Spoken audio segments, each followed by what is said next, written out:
एक महात्मा के पास दूर दूर से लोग अपनी समस्याओं का समाधान पाने के लिए आते थे। जो भी उनके पास आता खाली हाथ नहीं लौटता था।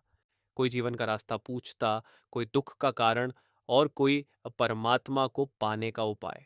एक दिन एक व्यक्ति महात्मा के पास आया। उसने आकर विनम्रता से कहा, महाराज, मैं कई वर्षों से ईश्वर की भक्ति कर रहा हूँ।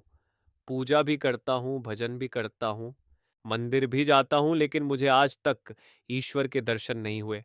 कृपया मुझे ऐसा मार्ग बताइए जिससे मुझे ईश्वर के दर्शन हो जाए। महात्मा ने उसकी ओर शांत दृष्टि से देखा और मुस्कुराकर पूछा, तुम्हें इस संसार में सबसे अधिक प्रिय क्या है?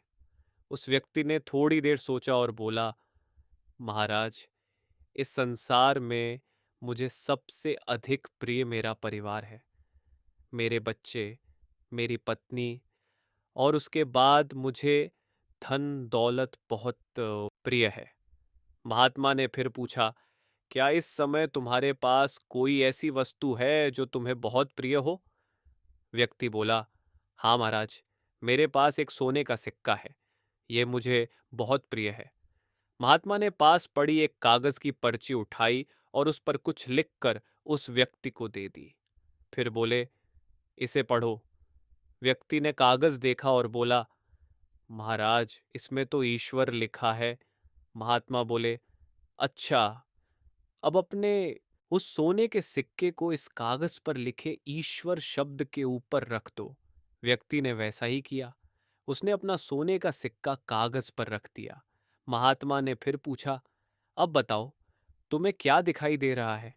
व्यक्ति बोला, महाराज, अब तो मुझे इस कागज पर सिर्फ सोने का सिक्का दिखाई दे रहा है।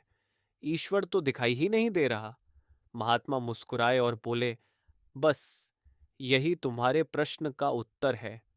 फिर उन्होंने समझाया, ईश्वर का भी यही हाल है।